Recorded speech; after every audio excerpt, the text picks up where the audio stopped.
Are you looking to add a little more green leafy friends to your home? Well, how about a little touch of the tropics with some fabulous flowers? Yeah, Molly Riehl is checking out all the cool plants in Fair Oaks this morning. Hey, Malls. Hey, good morning. Yes, this is a nursery unlike any I have been in before, and part of it is the humidity in here. Pardon my hair if it gets a little crazy, but that is what is helping keep all these plants nice and green. So this is Flori-Culture in Fair Oaks. It is a tropical plant nursery and supply store. This is Jonathan. Hi, Jonathan. Hi there. Jonathan, a lot of things make Flori-Culture unique. Part of it, and probably the base of all of it, is that you have more than 30 years of experience with tropical plants, and boy, it shows. Thank you. So we're going to start a little tour, and as we kind of walk and talk about who you are, what you do, what this place is, I'm going to have you point out some really cool plants. For instance, Ash, Courtney, Reuben, these right here, tell us what those are. Those are all small miniature orchids. Those are orchids. So a lot of these plant varieties, you know the names, but you've never seen them in the way that you are seeing them in here. Also, for instance, right here, Jonathan?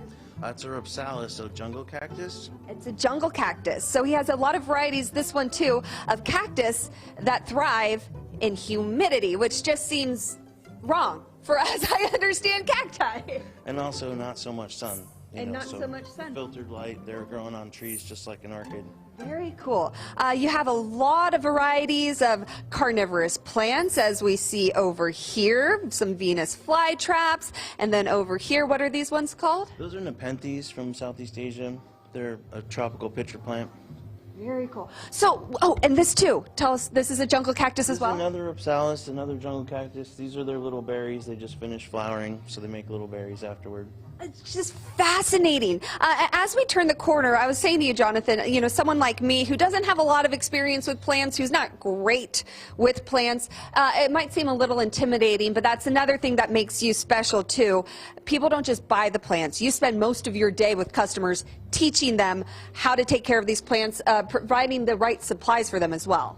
Absolutely. I mean, we know it's intimidating trying to grow tropical things in the desert, and some things are harder than others, but we definitely spend time working through how you can do it and to be successful or pick out things that are more hardy. Now, you clearly have a passion for tropical plants. Why is that? What is it about tropical plants? I don't know. The shapes, the colors, the adaptation in nature to their pollinators, it just gets more interesting the more you learn. Speaking of interesting and learning, you just taught me something that I never knew before, and it all starts right here. Another fascinating thing about orchids. Vanilla comes from an orchid. These are vanilla beans. They're the seed pod of the vanilla orchid, which is a tropical vine. They're hand pollinated and takes about a year to grow a vanilla bean. And there's about 110 species, of which we use maybe 4. So this is Tahitiensis and plenifolia, which are 2 of the more common ones. And they have different flavors, so you can use them for baking. Because they're orchid seed pods, they fit in with our whole theme. And so could I take that home and plant it, or what? No, you would put them in alcohol and make an extract for baking. So this is for the good stuff. Yeah, absolutely. The little seeds inside are the dots in your ice cream and yogurt that you've eaten your whole life, but they're the seeds of an orchid, and that flavors it. You can use them in whipped cream. Oops. We got really excited. Yeah. But anyway, orchid seed pods. I did not know that. Now let's turn the corner, because you guys might think, wow, so many plants. But wait, there's more. There are even more rooms. Tell us about this, though. It's a homemade fogger that turns on if it goes under 70% humidity in here. So it's something that keeps it jungly and humid. And you can do the same thing in miniature to pump into a display cabinet or an IKEA greenhouse cabinet greenhouse or a little mini greenhouse on the wall. But you have to have a way to keep the humidity up, because a lot of these things just cannot survive without it. Okay, so these plants are a little high maintenance, but as you can see in here, definitely worth the maintenance that they offer. So where are you located if people want to come visit? We're just off the corner of San Juan and Sunset in the, I guess you'd call it the San Juan Club parking lot. We're in the corner. We don't have a huge sign, but it says plants in the window.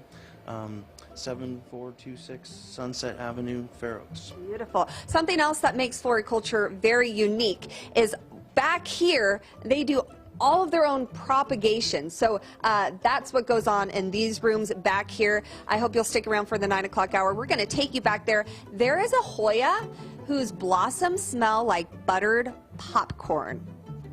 A lot of really, really cool plants in here. Molly, hook me up with some orchids and some jungle cactus. Jungle cactus. Jungle.